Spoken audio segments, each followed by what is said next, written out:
Today I thought I would make a video about hiking the Tour du Mont Blanc. It's a very famous and iconic trail in the Alps. It goes through France, Italy, and Switzerland. I feel like there are a lot of little vlogs, but not really videos talking about everything you need to know. So when you're coming from other countries like the US, for example, it is hard to get all the info in one video. So that's what I'm doing today.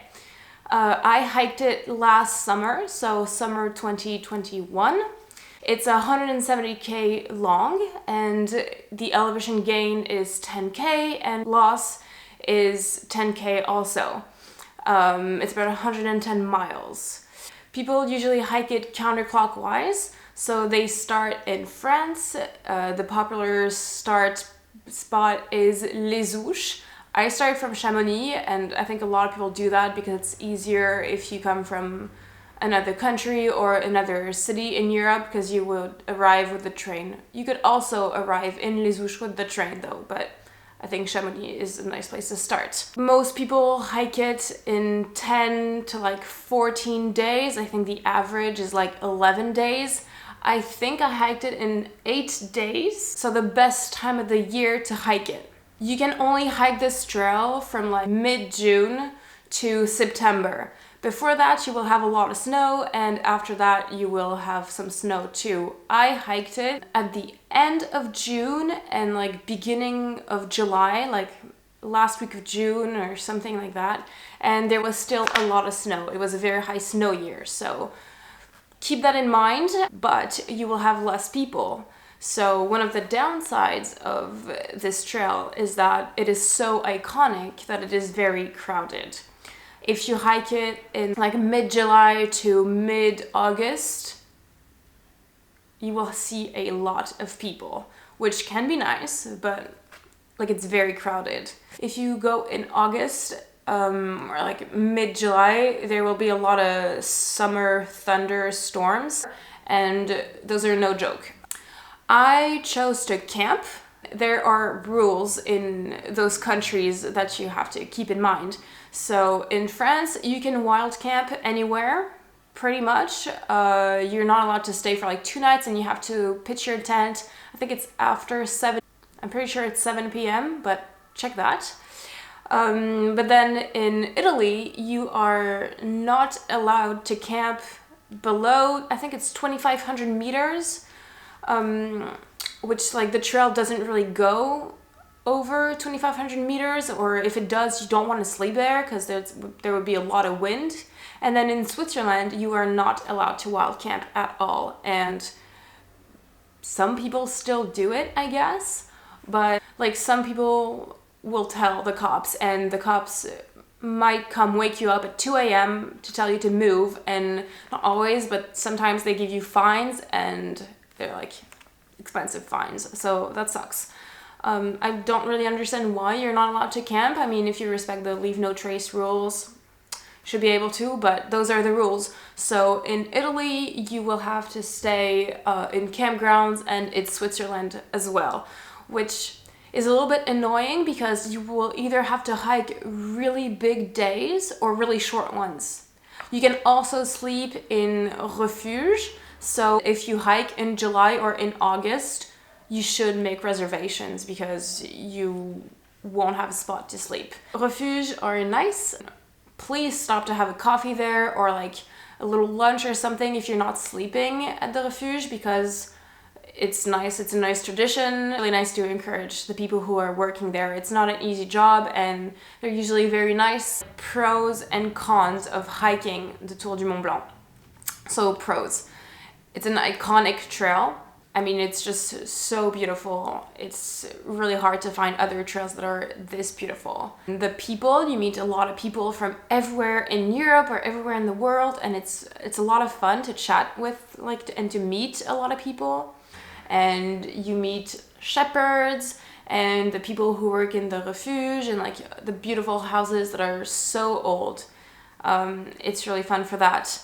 The food is a big pro, I think. Food in France and Italy and Switzerland is really good. It is very easy to resupply because there are towns everywhere. You don't have to carry a lot of food. I'm pretty sure you wouldn't even have to carry any food at all if you didn't want to. And there's water everywhere. So except for like maybe 2 little stages, like from La Flégère to the Brévent, and there's no water, I can't really think of other places where you would have to carry a lot of water. I would only carry like a 1 liter water bottle, and that was perfectly fine. And the water is drinkable everywhere. Every time you stop at the refuge, you can fill up your bottle. Technically, you don't even need a filter. I took my filter. I don't think I used it once. Now for the cons. There are a lot of people. Not that the people are not nice, it's just there are a lot of them. So if you prefer like super remote places, if you love hiking in the wilderness, that might be a little bit sad. Or if you don't want to see as many people, you can hike early season if you're not afraid of the snow, or late season if you're not afraid of also the snow. A lot of storms, and then so it's difficult to do wild camping, which kind of sucks. And yeah, it just goes through a lot of towns, and I was a bit disappointed with that. Now, how, like, do you need to bring maps? How do you figure out where to go on the trail? I did not bring a map. I had a GPS on my phone. I suggest downloading Gaia GPS. You don't need service to use it. I can send you a GPX file if you come ask me on Instagram. I will put it down below. And then it's pretty well indicated.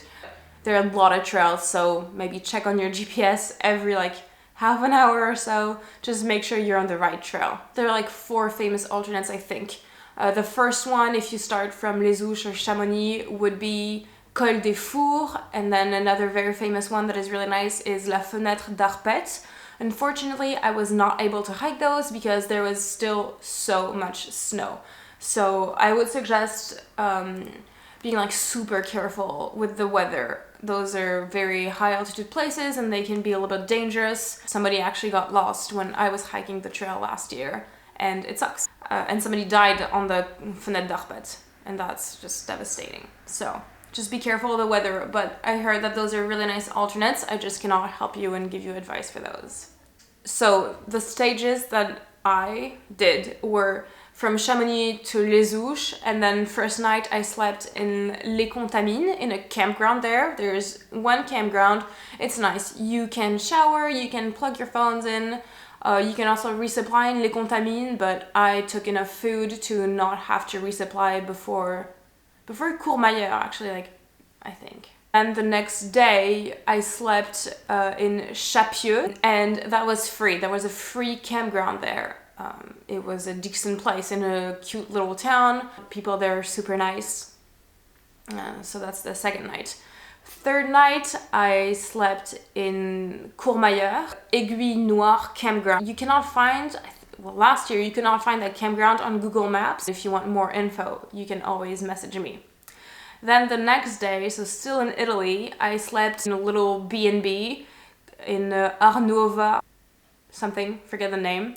I know that some people hide in the forest after that town, like it's in a valley and some people hide in the forest and sleep there. I needed a shower, so I slept in that B&B. It was quite expensive and there was only 1 room left, so either reserve, get there really early.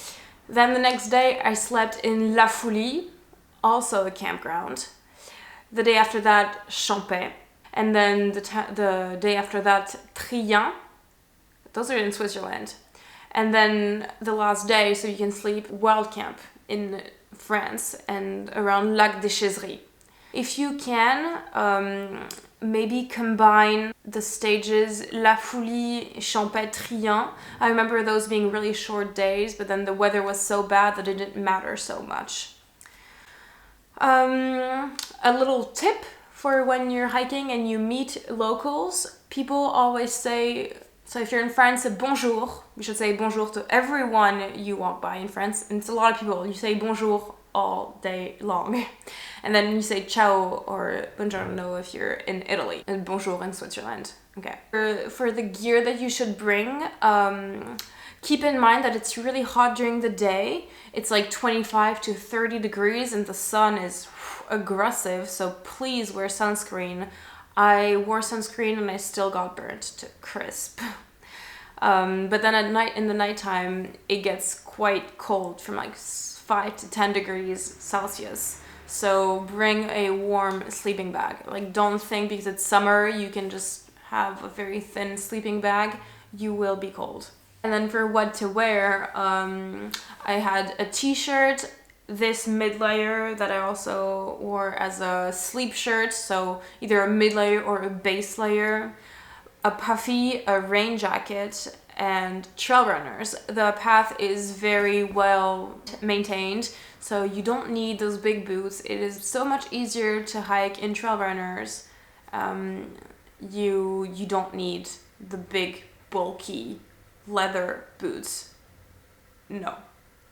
Okay, I think those are all my tips and things you need to know for hiking the Tour du Mont Blanc. If you have any other question, please either put them down below or you can message me on Instagram. I love talking to people there.